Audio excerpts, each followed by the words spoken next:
Welcome to the first edition of SPON Weekly, part of the SPON Civic series. Each week, we'll look beyond the headlines to explain what's happening in Newport Beach, why it matters, and how residents can stay informed and engaged in the decisions shaping our community.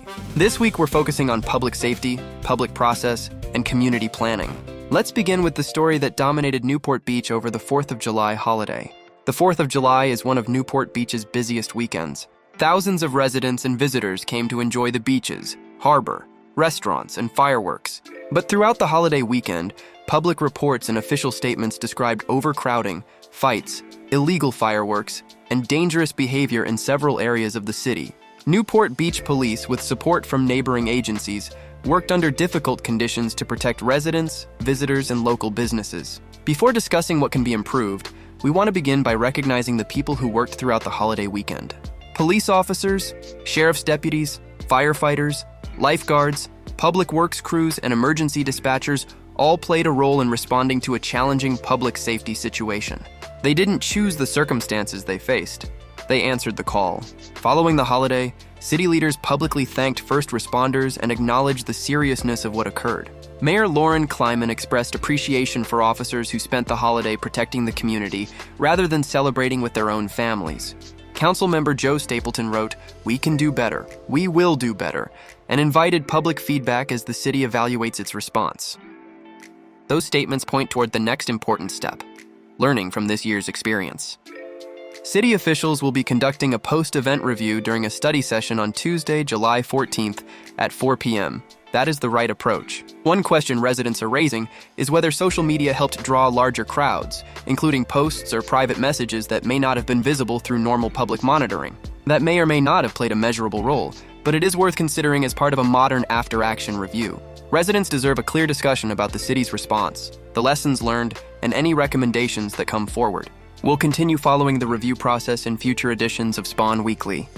Another important public process also began this week. The city's newly created Police Headquarters Advisory Committee held its first public meeting this week. Unlike the previous three-member council committee, this advisory committee includes both council members and residents. It is also subject to California's Brown Act. That means meetings are open to the public, agendas are published in advance, and residents have opportunities to provide public comment. At its first meeting, the committee reviewed the history of the police department, the current headquarters facility, and previous planning efforts. Rather than making immediate recommendations, this first meeting focused on building a shared understanding of the project and identifying topics for future discussion. This committee gives residents an opportunity to observe the planning process from the beginning. Residents can attend meetings, submit written comments, and follow the discussion as options are developed. Planning decisions also continued this week in the airport area.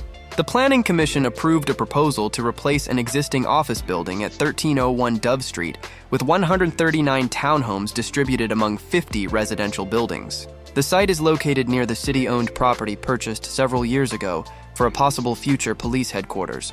The project met eligibility criteria under AB 130, which exempts qualifying housing projects from SECA review. That changes the environmental review pathway, but it does not eliminate broader community questions about how this project fits into the future of the airport area. Residents may still ask, how will 1301 Dove interact with the airport area-specific plan now being developed? How does it fit with other nearby housing projects?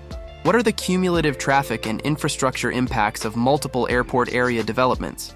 The approved project does not include affordable housing units, which became one of the issues raised during public comment.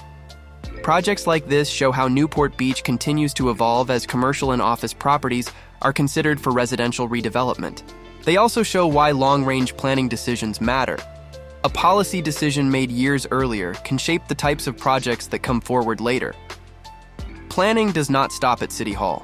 This week, the California Coastal Commission completed another step related to Newport Beach's certified housing element in the coastal zone. The action makes previously approved local coastal program amendments legally effective. Those amendments affect housing opportunity sites in the coastal zone, including areas where future residential development may now be allowed under the city's housing overlay program. One closely watched example involves portions of the Newport Beach golf course area, where housing could become permissible under the updated planning framework. For many residents, the concern is not only what may be allowed in the future, but how these changes became effective. Some have questioned why major land use changes tied to housing overlays moved forward without a local greenlight vote. City officials have said these zoning changes were needed to carry out Newport Beach's state-approved housing element. Following those steps helps residents understand how a broad housing plan can eventually change what may be allowed on specific properties. Each week, we want to hear from residents. What Newport Beach topic would you like us to explain next? Police headquarters? Parks and beaches? John Wayne Airport? The city budget? Housing and development? The general plan? Let us know what questions you want SPON Weekly to answer in future episodes. Here's what we're watching in the coming days. On July 13th, candidate filing opens for this November's City Council election. On July 14th, the City Council is expected to consider several land use and municipal code items. The same day at 4 p.m., the Council is also expected to hold a study session on the 4th of July public safety response. On July 21st, the Police Headquarters Advisory Committee is expected to meet again and continue discussion of future headquarters options. And on July 22nd, the city's Aviation Committee returns for one of its regularly scheduled meetings. We'll continue following these stories in future editions of SPON Weekly. Thank you for joining us for the first edition of SPON Weekly. Our goal is not simply to report what happened. It is to explain why it matters, what questions residents should be asking, and how each of us can participate in Newport Beach's future. An informed community is a stronger community. We'll see you next week on SPON Weekly. Stay informed, stay involved, and together let's continue still protecting our Newport.